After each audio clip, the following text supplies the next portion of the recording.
네, 저희가 마태복음을 강의하면서 주기도문 부분을 꽤 오랜 시간 하고 있는 것 같습니다. 앞으로도 몇 시간은 더 해야 될 것 같은데 그럼에도 불구하고 앞부분은 조금 마친 것 같습니다. 제가 반복해서 여러분들과 했던 이야기들을 이야기 다시 하는 것은 조금이라도 기억했으면 하는 이런 바람으로 하는 것이니 지난주에도 지지난주에도 들었던 것을 또 이렇게 생각지 마시고 한번 복습한다 하는 그런 생각으로 저와 함께 지나간 시간들의 것들을 생각해 보면 좋겠습니다. 주기도문이라는 것이 무엇인가 이야기할 때에 그것은 교회 공동체의 입장에서는 전체적인 교회 공동체가 나가야 할 방향성을 가르쳐주는, 그래서 나침반이나 혹은 내비게이션과 같은 역할을 한다고 말씀드렸죠. 이것이 공동체만이 아니라 개인에게도 적용되어지는데, 개인에게는 우리가 드리는 기도가 바른가 그런가 하는 것들을 판단하는 그러한 기준이 된다 했습니다. 올바른 기도란 무엇이냐? 그래서 그 대상, 즉 하나님께 기도하고 있는가, 그 방법은 옳은가, 그 내용은 옳은가 하는 것들을 아주 간략하게, 그러면서도 핵심을 잘 알려주고 있는 것, 그것이 주기도문이라고 말씀드렸죠. 주기도문을 이방인처럼 반복해서 아무 의미를 깨닫지 못한 채 반복한다면 그것은 마치 주문과도 같은 그러한 것이 될 것이다, 이렇게 말씀드리면서 우리는 첫 번째, 하늘에 계신 아버지를 통해서 우리가 알 수 있고 또 마음에 새겨야 되는 것이 무엇인가, 하나마다, 즉 하늘에 계신이라는 의미를 이 문장을 통해서 하나님의 초월성, 우리와는 다르신 분, 어떻게 다른가, 스스로 계시고 어느 곳에나 계시며 또 변치 않는 영원성을 가지고 계신 분, 그리고 전지전능하신 그러한 하나님이시다. 그런데 그렇게 우리로부터 초월해 계신 분이신데, 그런데 우리와 어떤 관계에 있는가? 아버지와 같다. 그래서 우리의 모든 필요를 공급하시고 보호하시고 끝까지 용서하시는 나의 아버지다. 이렇게 끝나면 좋겠는데, 우리 아버지라는 표현을 통해서 나의 아버지만이 아니라 우리 공동체, 즉 교회 공동체의 아버지구나. 바꿔 말하면 하나님을 아버지라고 부르는 모든 공동체들은 한 가족이구나 하는 이러한 사실들 살필 수 있었죠. 그래서 교회 간에 경쟁할 이유도 없고 오히려 서로가 서로를 격려하고 또 힘을 북돋는 것, 지역 교회뿐만 아니라 먼 곳에 있는 교회를 돕고 또 선교하는 그러한 일들도 마땅히 우리가 한 가족으로서 해야 될 일들이다라는 것들을 살펴봤습니다. 하나님을 위한 기도 가운데 첫 번째는 하나님의 이름이 거룩히 여김을 받으시오며 라는 주제였죠. 이걸 다른 표현으로 하면 하나님 영광 받아 주시옵소서, 이것이었습니다. 하나님께 영광을 올려드린다는 건 사실 우리 인간에겐 불가능한 것입니다. 왜? 하나님은 이미 영광스러우시기 때문에, 영광에 충만하신 분이시기 때문에 우리가 하는 어떤 일들을 통해서 그 영광이 더해지거나 덜해질 수는 없다는 거죠. 그런 점에서 볼 때 하나님의 영광을 위해 산다, 혹은 또 영광 받으시옵소서라고 하는 것은 우리가 하나님의 영광을 우리의 일상, 범사에 인정하겠다는 거예요. 그래서 이것이 잘 표현된 것은 결국은 우리가 먹든지 마시든지 무엇을 하든지 그리스도의 영광을 위하여, 하나님의 영광을 위해서 하는 모든 삶이 되어야 된다는 것을 이야기하죠. 또 이 말은 하나님이 어떻게 영광을 받으시는가에 대해서 바르게 알아야 되는 의미에서 하나님을 아는 것이 중요하다, 바르게 아는 것이 중요하다. 우리의 경배의 대상, 그분이 어떻게 경배를 받기 원하시는지를 모르면 우리는 잘못된 방식으로 하나님을 예배하고 경배할 수 있다니까요. 그런 점에서 하나님이 어떤 분이신가 바르게 아는 이러한 일들이 필요합니다. 또 하나님의 영광을 위하여 산다라고 하는 것, 전 말씀드렸던 것처럼 우리의 모든 생각과 삶을 지도하시는, 그래서 먹든지 마시든지 무엇을 하든지 어떤 말을 하든지 어떤 행동을 하든지 내 모든 행동들을 통해서 하나님께 영광이 되게 하는 삶을 살아야 된다, 이것이었죠. 두 번째는 하나님의 나라가 임하시오며 라는 그러한 내용이었습니다. 이것은 하나님의 나라가 언제 임하시는가를 생각해 보면 믿는 자들이 충만할 때에, 그런 점에서 주의 재림이 먼저 있어야 되고 그러한 재림을 소망하는 그러한 기도가 바로 이 나라가 임하시오며에 담겨 있구나. 그리고 세계 복음화가 이루어질 때에 주께서 오신다 하였사오니 그러니 우리가 해야 될 일들이 복음 전환과 선교라는 사실. 무엇보다 하나님의 나라라는 이 나라가 의미하는 바는 통치권과 관계에 있다는 그러한 사실을 통해서 내가 하나님의 통치 아래 있습니다. 하나님의 다스림 가운데 있습니다. 라는 이러한 사실을 고백하는 것이고, 또한 더 나아가서 예수님께서 이미 사탄과의 전쟁에서 승리하셨다라는 것을 믿는 거죠. 우리가 남은 전쟁을 싸울 수는 있습니다.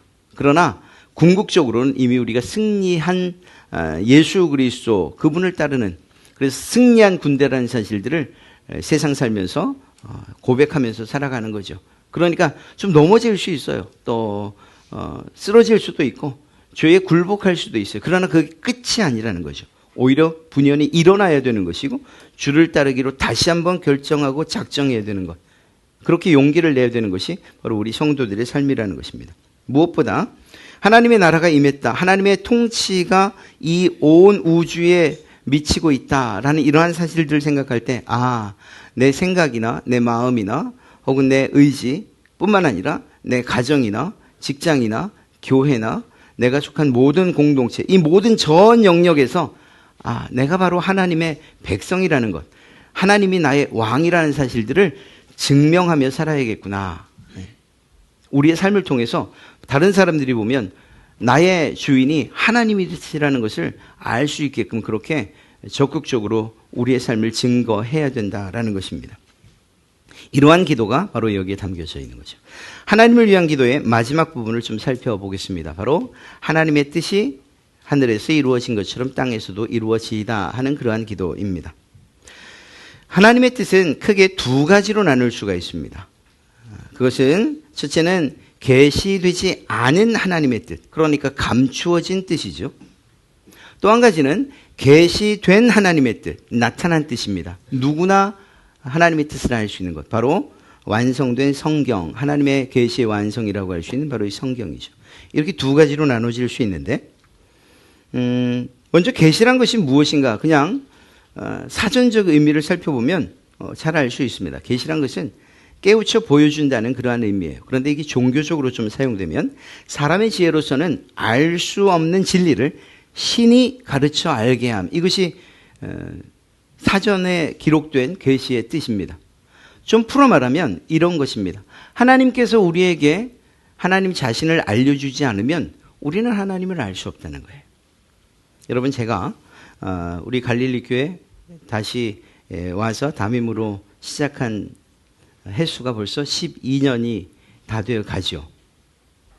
그리고 처음 왔던 2004년을 생각하면 그보다 좀 더 깁니다. 그래서 저와 그때부터 함께 생활했던 분이 계셔요. 그분들은 적어도 저의 이름도 성별도 직분도 아니네요. 이 정도는 그냥 여러분도 지금도 아시겠네요. 또 제가 첫 번 사역을 했던 그러한 날짜 정도는 아마 아실 거예요. 2004년 3월이었나 뭐 이런 정도로요. 그런데 여러분들이 저를 봐서 알거나 혹은 제가 몇몇 가지를 이야기한 것 정도를 아는 것뿐일 거예요. 혹시 여러분들 가운데 제가 어디에서 태어났는지 아시는 분 계십니까? 막연하게 그냥 한국 이렇게 하시면 정답은 맞습니다만 제대로 한다고는 말할 수 없죠. 예.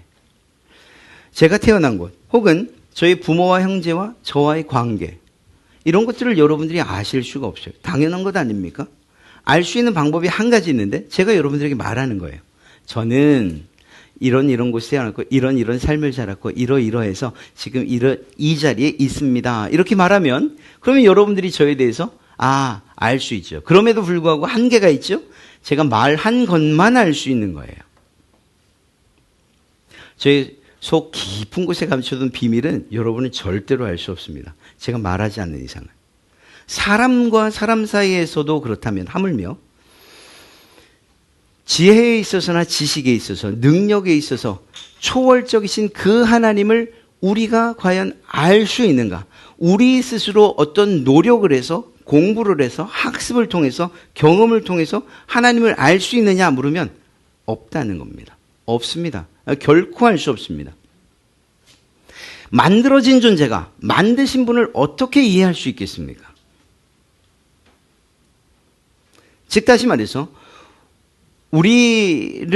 우리에게 하나님께서 나는 이라고 말씀하시며 이러이러한 하나님이다.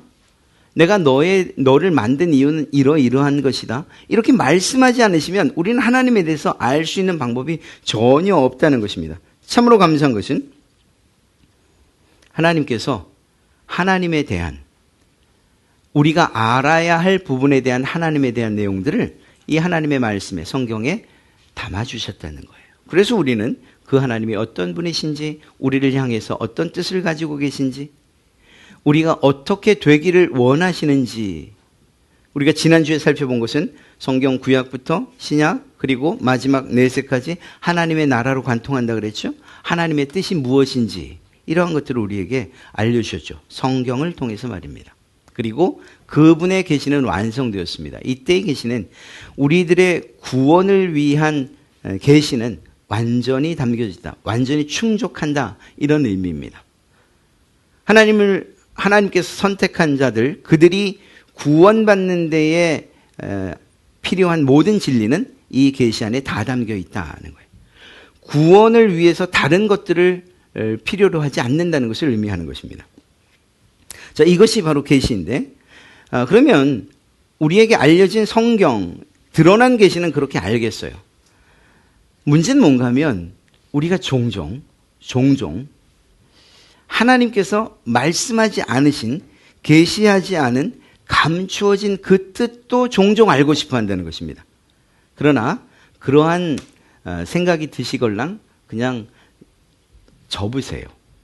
하나님께서 필요하시다면 반드시 말씀하실 것이고, 우리가 하나님 앞에 서는 그날 그분의 뜻과 그분의 모든 것을 우리는 우리의 모든 것을 통해서, 모든 감각을 통해서, 사실 감각이라고 표현하는 것도 가보지 않은 하나님 나라니 정확한 표현은 아닐 수 있습니다만, 그날이 되면 하나님에 대한 모든 것을 우리는 알게 될 것입니다. 그러니까 하나님께서 계시하지 않으신 것, 말씀하지 않으신 것, 성경에서 이야기하는 것 너머를 우리가 추정하거나 또는 생각해서는 안 된다라는 사실, 이것은 우리의 신앙을 바른 신앙으로 지켜가는 데 있어서 아주 중요합니다.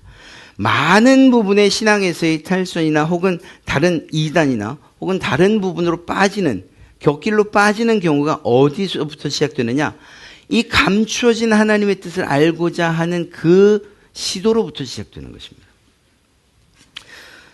계시, 다시 말씀드리면 이것은 하나님께서 알려주시는 것, 하나님에 대해서 하나님이 알려주시는 것이면 완전합니다. 충분합니다. 그런데 서점가를 보면 참 많은 책들이 있는데, 이 책들의 이름을 제가 제목들을 알려드리면 하나님의 음성 듣기, 하나님의 음성을 듣는 법, 성령의 음성을 들어야 예수 믿는 맛이 난다, 하나님의 음성 등등, 하나님의 음성 듣기라는 그러한 주제를 가지고서 기록된 책들이에요. 이런 책들이 굉장히 많습니다. 자, 여기에서 하나님의 음성이라는 것, 이 하나님의 음성을 통한 하나님의 뜻이라는 것은 나타난 계시일까요? 아니면 감춰진 계시에 관한 것일까요? 감춰진 계시에 관한 거예요. 그것을 알고 싶어 하는 것이요. 여기서부터 문제가 생기기 시작하는 것입니다. 하나님께서는 우리가 알아야 할 모든 구원에 필요한 지식과 그리고 그 계시를 이 성경 안에 다 담아 놓으셨거든요. 그럼에도 불구하고 하나님의 음성을 듣는 것만이 그리스도인의 참된 신앙의 모습이다, 이렇게 주장하는 일들이 있다는 것입니다. 자, 여기서 오해하지 마십시오. 하나님의 음성을 들을 수 없느냐? 있습니다. 그건 제가 분명히 말할 수 있습니다. 저도 경험이 있기 때문에. 근데 56년 지나도록 딱 한 번이었습니다. 딱 한 번. 정말로 딱 한 번. 그 뒤에 제가 더 들려주십시오라고 요구하지도 않았고, 그렇다고 해서 그 말씀에 순종했느냐? 순종하지도 않았어요. 왜냐하면 목사되라는 것이었으니까 저는 그러고 싶지 않았거든요. 그래서 정말로 거절했어요. 그것이 해결된 것은 그 음성을 들어서가 아니라 단지 그렇게 들리신 음성에 대한 확신을 시켜주는, 하나님의 말씀을 풀어서 확신시켜준 친구가 있었기 때문이에요. 다시 말하면 하나님의 음성 듣기 혹은 그 음성을 통해서만 우리가 하나님의 뜻을 알 수 있다, 하나님의 계획을 알 수 있다, 내가 어떤 삶을 살아야 될지 하나님이 지시해 주신다라고 하는, 그래서 하나님의 말씀을 무시한 채 들려지는 그 계시와 그리고 그 음성에만 집중한다면 우리의 신앙의 길을 잘못 갈 수 있다는 사실을 우리는 분명히 인정해야 됩니다. 우리 갈릴리 교회가 있는 개역교회는 이렇게 주장합니다. 하나님의 계시는 성경으로 이미 완성되었다. 이것 외에 하나님께서 우리의 구원에 필요한 모든 다른 어떤 계시를 주신 바가 없다는 거예요. 성경 66권이면 충분합니다. 더 많은 것은 이제 하나님 앞에 가서 확인하면 돼요. 확인하지 않아도 그냥 알게 될 것이에요. 또 한 가지 아주 중요한 이야기인데요. 일상에서 발생하는 모든 문제의 해결의 원칙은 성경에 기록되어 있어요. 성경의 기본적인 그리스도인의 삶의 기준 그리고 법칙이 기록되어 있다고요. 사적인 계시, 하나님 내가 이것을 어떻게 해야 될까요? 이 결정을 어떻게 해야 될 거예요? 내게 음성을 들려주십시오라고 하는 이것만큼 위험한 일이 없습니다. 왜냐? 답지가 내 눈앞에 있는데 또 다른 답이 좀 더 확실한 답이 내게 들려지길 원하는 그러한 우리의 욕심 혹은 불신 때문인 것이죠. 다시 말씀드리지만 하나님의 음성이 없다고 말씀드리는 것 아닙니다. 그러나 매일 매순간 내가 동으로 갈까요? 서로 갈까요? 이걸 먹을까요? 말까요? 이렇게 우리의 가장 기본적인 일상 그리고 우리가 어떤 판단이나 선택을 해야 될 때 그것조차도 하나님의 음성이 들려야지만 결정한다면 그건 성경을 무시하는 거예요. 성경을 통해서 하나님께서 말씀해 주신 그러한 성도의 삶의 그러한 방식을 통해서 우리는 그것들을 선택할 수 있어요. 그리고 그 선택의 결과가 정말 하나님께 영광이냐 하나님의 뜻이 이루어지는 것이냐 그렇지 않은가에 따라서 우리의 선택이 옳은가 그른가까지도 결정할 수 있다니까요. 특별히 말씀드렸지만 구원에 관한 지식은 성경으로 완전히 충분합니다. 완전히. 어느 것 하나 부족함 없습니다. 이단의 가장 큰 특징이 무엇인지 아시죠? 이단은 성경 외에 그들이 더 연구하고 더 공부하는 사이드북이 다 있습니다. 어느 이단이나 다 마찬가지예요. 어느 이단이나. 표면적으로는 성경을 이야기하지만 그러나 조금만 깊숙이 들어가면 자신들의 교리를 합리화시키기 위한 경전들을 다 가지고 있다는 사실입니다. 왜? 자신들이 이야기하는 그들이 말하는 구원에는 성경보다 더 중요한 또 다른 진리가 있다고 믿기 때문이죠. 결코 그렇지 않습니다. 누군가가 여러분들에게 성경 공부를 하자라고 하며 성경 외에 또 다른 물론 성경 공인된 성경 교재 하나님의 말씀을 공부하는 그런 교재 말고 어떤 특정한 종교의 다른 사이드북을 이야기하는 겁니다. 그것을 가지고 공부하자고 한다면 그 자리를 일어나셔도 괜찮습니다. 한 가지는 성령의 조명하심이 필수예요. 하나님의 말씀을 어떻게 깨닫느냐? 정말로 이 부분은 하나님의 도우심, 성령의 조명, 비춰주심이 있어야 그 말씀을 깨닫거든요. 자, 여기에서 사적인 계시가 위험할 수 있다는 이유가 무엇이냐? 바로 이거예요. 사적인 계시에 대한 성령님의 조명, 이것이 불가하기 때문에. 이게 정말로 하나님의 뜻이냐? 성령님께서 비춰주시는 이 사실에 대해서 너무나도 주관적이기 때문에 누가 판단해 줄 수 없다라는 것입니다. 사랑하는 성도 여러분, 하나님의 계시는 하나님의 말씀이면 충분하다. 이 사실은 꼭 기억하시기 바랍니다. 어느 곳에서 신앙을 하셔도 이 사실만큼은 분명히 하신다면 그러면 우리가 곁길로 가는 그러한 일들을 충분히 스스로도 막아낼 수 있으리라 생각합니다. 하나님을 위한 기도, 하나님의 뜻이 하늘에서 이루어진 것 같이 땅에서도 이루어지이다. 이 내용들, 앞서 이야기하고 있는 모든 것들은 사실 기도이지요. 기도. 여기에서 우리가 한 번쯤은 생각해 봐야 됩니다. 바로 이 하나님의 뜻과 관계된 내용인데요. 참된 기도가 무엇이냐는 거예요. 참된 기도. 이건 우리가 그냥 기본 지식으로도 알고 있는 내용입니다. 반복되어질 수도 있지만 그러나 조금 더 깊이 의미를 생각한다면 여러분들의 신앙에 큰 도움이 될 것입니다. 참된 기도란 매우 간단하죠. 내 소원을 이루기 위한 것이 기도의 전부가 아니라는 것을 깨닫는 거예요. 아니, 아무리 생각해도 난 내 기도가 전부인데. 아니요, 괜찮습니다. 그것을 하지 말라는 이야기가 아니에요. 당연히 내 소원이 필요하지요. 또 내 우리가 할 수 없는 것들을 하나님께 아뢰야죠. 하나님의 도우심을 구해야죠. 그러나 이 모든 것들 혹은 그러한 기도를 드리는 목적까지도 이유까지도 모두 나의 이 유익이나 혹은 내 욕심이어서는 안 된다는 것을 이야기하는 것입니다. 하나님의 소원은 정말 좀 지금 현재는 지금 여기까지는 뜬구름 잡는 것 같지만 주님의 뜻을 이루기 위한 기도가 참된 기도다라는 거예요. 왜 그런가만 살펴보려고 합니다. 왜냐? 우리의 소원이라는 것 자체가 그리고 그 뜻이라는 것이 기본적으로 악해요. 아니 우리 자체가 악하잖아요. 우리가 처음부터 선하게 태어난 존재가 아니잖아요. 우리의 생각으로부터 나오는 모든 것들은 이미 악합니다. 미련하기도 하고 불완전합니다. 몇 번씩 바꿔야지 그나마 조금 올바른 기도를 할 수 있는 것, 올바른 소원이 무엇인가를 알릴 수 있는 것, 그것이 우리예요. 그러나 하나님께서 품으신 하나님의 소원과 그 뜻은 하나님이 완전하신 만큼 완전하고 선하신 만큼 선하고 지혜로우신 만큼 지혜롭다니까요. 하나님의 소원, 이것이 우리가 추구해야 될, 우리가 드려야 될 기도라는 사실들을 먼저 염두에 두시기 바랍니다. 그러면 하나님의 뜻이라는 것이 무엇인가 구체적으로 두 가지만 좀 살펴보는데 성경에 있는 구절 그대로를 살펴보려고 합니다. 성경에 나타나는 하나님의 뜻 두 가지는 첫째는 바로 구원에 관한 것입니다. 그 아들을 보고 믿는 것. 요한복음 6장 40절에 하나님의 뜻은 아들을 보고 믿는 자마다 영생을 얻는 이것이다.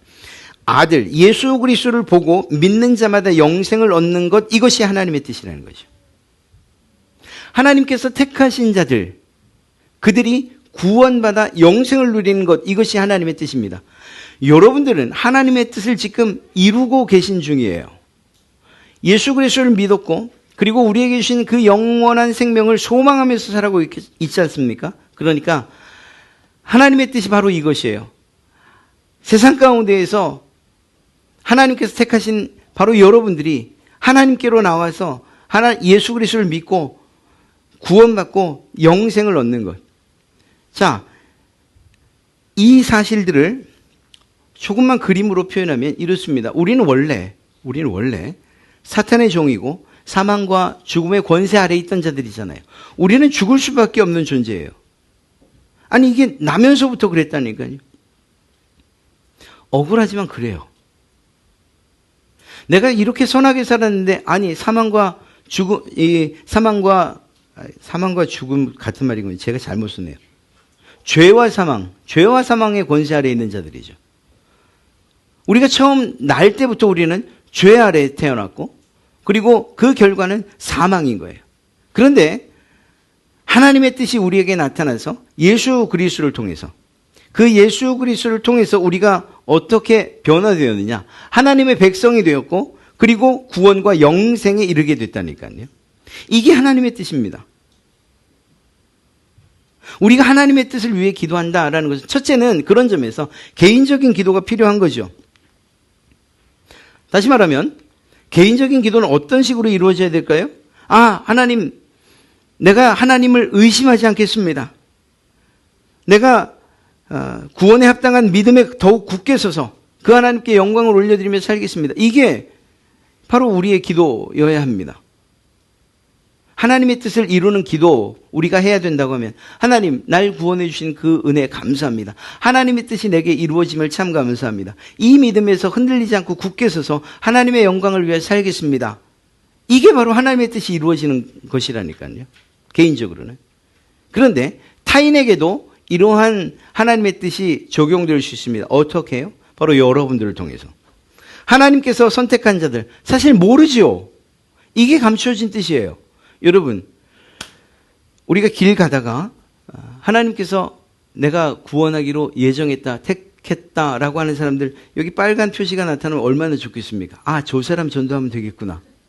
모르잖아요. 모르죠. 아십니까? 그러니까 감춰진 하나님의 뜻이에요. 그래서 우리가 해야 될 일은 무엇인가? 그가 선택을 받았는지 안 받았는지 그건 하나님에게 속한 것이고 그 선택받은 사람이 하나님의 그 뜻을 알지 못하고 있다 가정할 때 내가 그 뜻을 알려주고 그러므로 말미암아 그가 예수 그리스도를 믿고 구원받고 영생에 이르게 하는 것. 내가 그렇게 하나님의 뜻을 이룬 것처럼 하나님께 속한 자들, 하나님께서 택한 그 자들도 하나님의 백성 되게 하는 것, 그것이 하나님의 뜻이라니까요.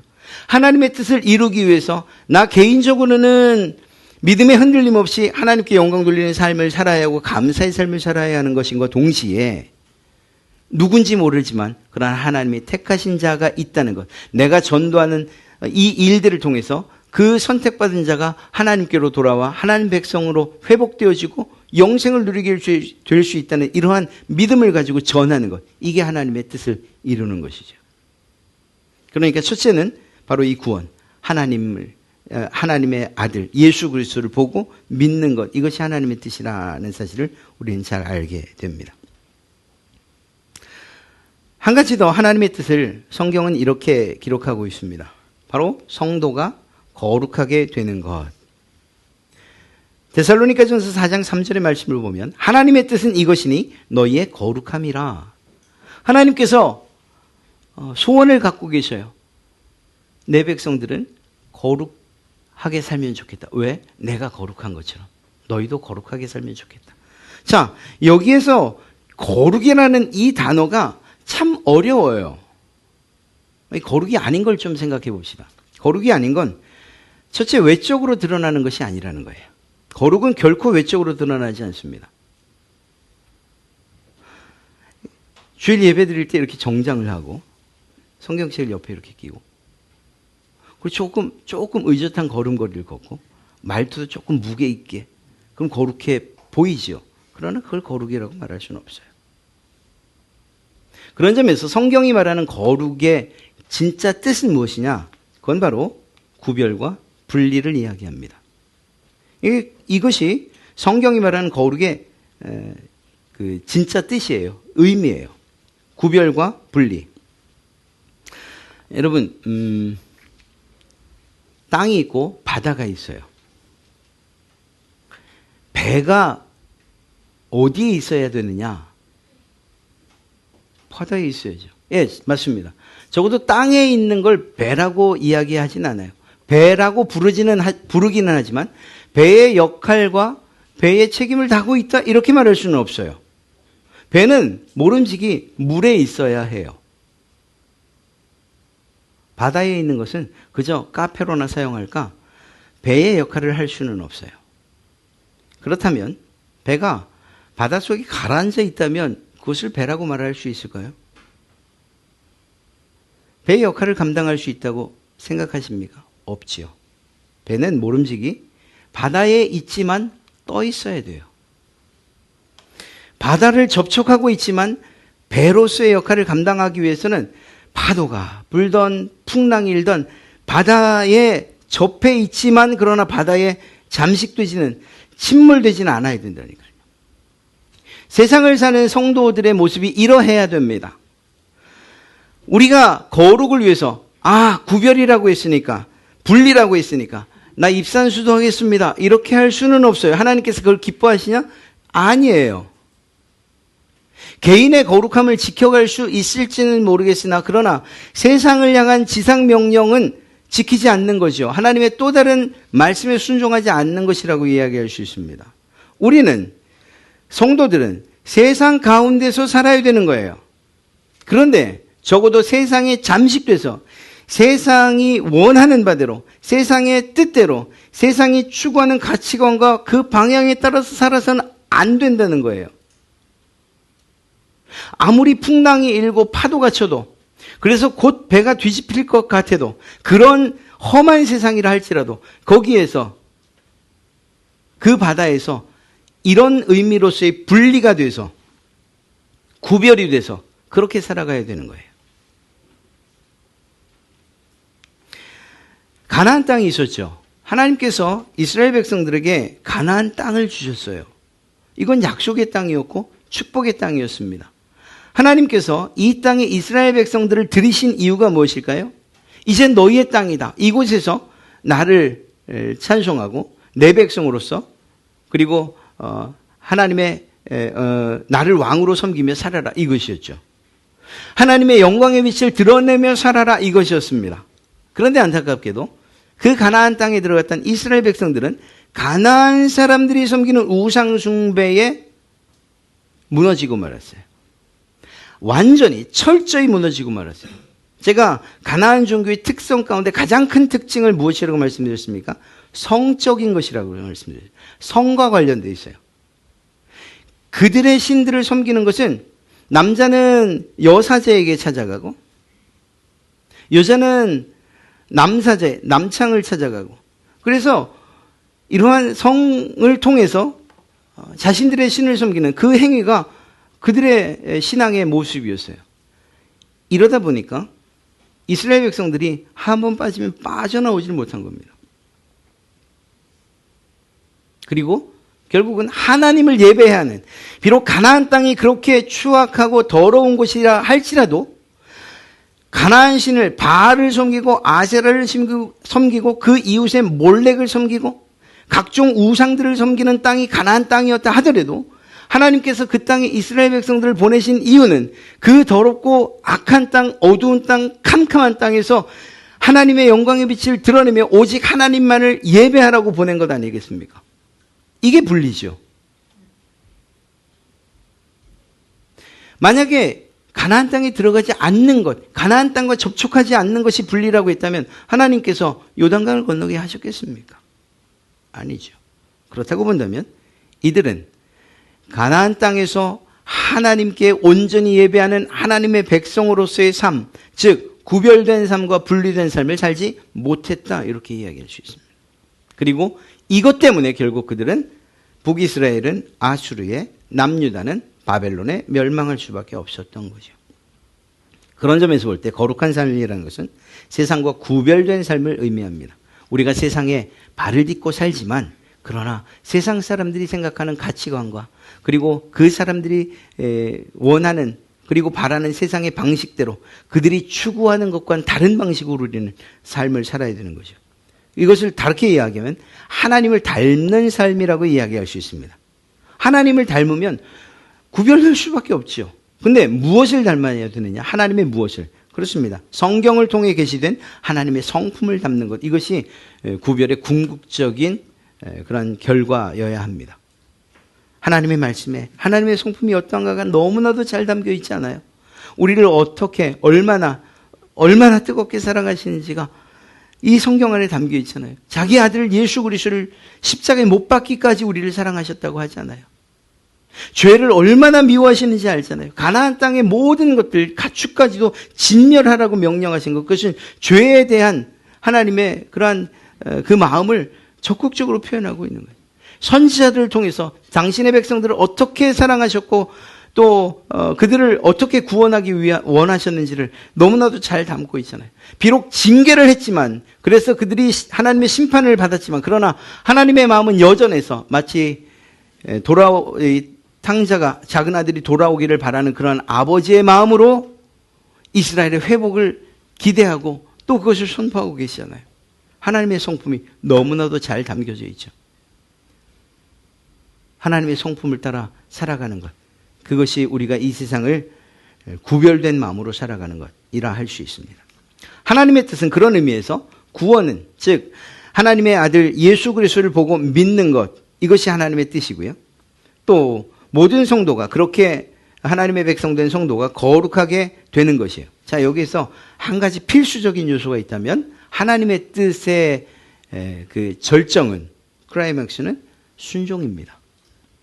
하나님의 뜻이 이 성경을 통해서 우리에게 얼마나 많이 선포되어집니까? 개인적으로 묵상하시고 읽으실 때도 하나님의 뜻이 여러분들의 눈에, 여러분의 그 코앞에 막 확 다가오지 않습니까? 하나님의 말씀을 들을 때도 그렇지 않습니까? 그렇다면 우리에게 필요한 것은 그 말씀에 대한 순종이 필요한 거죠. 이스라엘 백성들이 순종했더라면, 하나님의 뜻과 계획을 알아 순종했더라면 그렇게 처참한 멸망의 길을 가지는 않았을 것이라는 것입니다. 바꿔 말하면 하나님의 뜻이 이루어지기를 기도한다는 것은 하나님의 뜻에 순종하겠다는 것을 의미하는 것입니다. 하나님의 뜻이 이루어지길 원합니다. 이 말은 바꿔 말하면 하나님의 뜻이 무엇이건 간에 그 뜻에 순종하겠습니다 라고 하는 그러한 기도라니까요. 이렇게 하나님의 뜻에 순종하셔서 거룩의 삶을 사시고 더 나아가 우리의 구원을 확고히 지켜나가시는 그러한 여러분 되시길 주님의 이름으로 축복합니다. 이제 한 가지 남았죠. 바로 하늘에서와 같이라는 거예요. 하늘에서와 같이. 아니 굳이 이 말을 왜 넣으셨을까? 하늘에서와 같이. 여러분 하나님의 이름이 거룩히 여김을 받으시는 것, 하나님의 나라가 임하는 것, 하나님의 뜻이 이루어진 것, 이미 완성된 곳이 있죠. 하늘입니다. 하늘. 하나님이 계신 그 하늘에서는 이미 하나님의 이름이 거룩히 여김을 받고 있어요. 그분을 둘러싼 많은 천군 천사들과 이미 우리 앞서간 많은 성도들을 통해서 하나님의 이름이 거룩히 여김을 받고 있다니까요. 하나님의 나라가 이미 그곳엔 이루어졌어요. 완성은 아니나 그러나 하나님의 나라는 이미 그곳에 이루어져 있어요. 하나님의 뜻이 이루어진 것이죠. 하나님의 뜻에 불순종하는 사람들이 있습니까? 그러한 천사들이 있습니까? 없지요. 이미 하늘에서는 이 모든 것들이 이루어졌어요. 그러나 그렇게 하늘에서 이미 성취된 하나님의 이름이 거룩히 여김을 받는 것, 하나님의 나라가 임하는 것, 하나님의 뜻이 이루어지는 것, 그것이 어디서도 이루어져야 되느냐? 바로 이 땅에서도 이루어져야 된다. 이 땅에서. 그게 중요해요. 우리가 기도하는 이유는 바로 이것 때문입니다. 하나님의 이름이 거룩히 여김을 받으셔야 한다. 여러분 생각해 보십시오. 구별된 삶을 살지 않는 성도들 때문에 혹은 목사나 혹은 장로들 때문에 얼마나 교회가 많은 욕을 먹고 더 나아가서 성도가 핍박 아닌 핍박을 당하고 더 나아가 하나님의 명예가 먹칠을 당하고 있습니까? 인터넷을 여러분들도 하시겠지만 어떤 교회나 혹은 어떤 목사의 비리나 혹은 부정이나 그런 죄들이 낱낱이 밝혀질 때 그 아래 달리는 댓글들을 한번 보세요. 그들의 말이 맞다는 것을 인정하면서도 야, 정말 하나님을 모독하고 있구나. 이 생각밖에 안 들어요. 여러분들이 사귀고 있는 그러한 세상의 친구들이 하나님에 대해서 그렇게 존중하고 있습니까? 존경을 표합니까? 꼭 그렇진 않을 거예요. 모욕과 경멸을 당하고 있는 그 이름이 바로 하나님의 이름이에요. 이 세상에서는. 하나님의 나라가 임해야 됩니다. 하나님의 나라의 특징이 무엇입니까? 정의와 공의이고 공평과 평화 아닙니까? 이 세상이 과연 정의롭습니까? 공의롭습니까? 공평하다고 생각되십니까? 아니죠. 그러니까 이 땅엔 계속해서 주님 오시는 날까지 하나님의 나라가 이루어져야만 하는 거예요. 그리고 그것이 우리의 기도의 제목이 되어야 되는 거죠. 하나님의 뜻이 이루어져야 합니다. 그런데 우리의 기도 혹은 또 많은 그리스도인들의 기도가 개인적인 욕심이나 욕망을 품은 그러한 개인적인 뜻과 계획에 의해서 살아가고 또 그것들을 기도하고 있지 않은가? 그것이 아니라 하나님의 뜻에 맞춰 기도해야 되고, 바꿔 말하면 내 계획이 하나님의 계획에 맞춰져야 되고 하나님의 뜻에 무릎 꿇는 우리가 되어야 된다니까요. 이게 땅에서 이루어져야 할 우리의 기도들이에요. 그런데 중요한 건 무엇이냐? 하나님의 이름이 거룩히 여김을 받는 일, 하나님의 나라가 이 땅 가운데 임하는 것, 하나님의 뜻이 이루어지는 것, 누구를 통해서 이루어져야 되느냐? 바로 나를 통해서, 바로 여러분을 통해서, 우리 성도들을 통해서.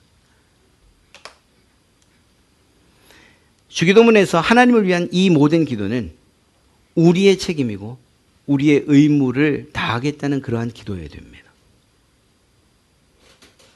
하나님, 하나님의 이름이 멸시를 당하고 모욕을 당하고 세상 사람들에 의해서 짓밟히는 이 세상 가운데서 그것이 아니라고, 하나님이 영광받아 마땅하신 분이라고, 내가 그렇게 하나님의 이름을 거룩히 여기며 그렇게 살겠습니다. 내게 힘 주십시오. 이거 우리의 기도해야 하는 거죠.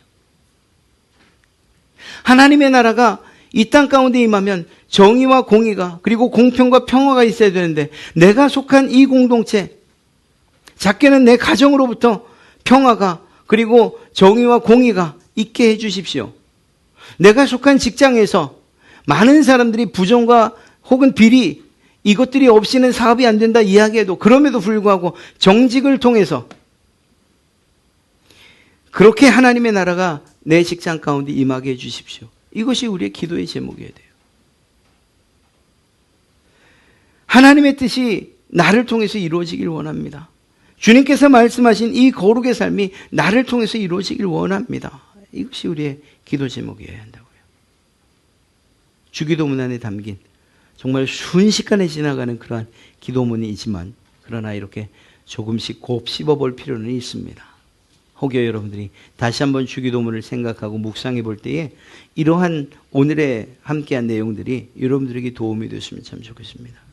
우리가 기도해야 될 것, 그것은 하나님이 거룩히 여김을 받으시는 것, 하나님의 나라가 임하는 것, 하나님의 뜻이 이루어지는 것, 다른 누구가 아니라 나를 통해서 내가 속한 이 땅에서, 내 가정에서, 내 교회 안에서, 내 공동체 안에서 나를 통해서 이루어지기를 내가 그 역할을 감당하겠습니다. 이러한 다짐이어야 한다는 것입니다. 사랑하는 성도 여러분, 오늘 우리가 살핀 이러한 내용들이 다음 한 주간 여러분들이 살아가는 데 있어서 여러분의 삶에 대한 도전이 되시길 바랍니다. 내가 어떻게 하나님의 이름을 거룩히 여기며 그분의 이름이 영광 받으시게 살아갈 것인가? 말이나 행동에 여러분들의 행동을 통해서 하나님이 영광 받으시기를 소원하며 그렇게 살아야 하고 하나님의 나라가 임하는, 그래서 정의와 공의가 부정과 부패 이러한 것들이 아니라 속이는 것과 또 정직하지 못한 일들을 과감히 여러분들이 차단하고 또 그것들을 거절하면서 오히려 하나님의 정직함과 그리고 하나님의 성품을 따라 살겠다고 그렇게 살아가시는 것, 그리고 하나님의 뜻을 하나님의 말씀으로 말미암아 우리에게 주어진 그 하나님의 뜻을 따라 살겠다고 하는 그러한 다음 한 주간이 될 때 하나님께서 진심으로 기뻐하실 줄로 믿습니다. 하나님을 기쁘시게 하여 드리는 그러한 여러분 되시기를 주님의 이름으로 축복합니다.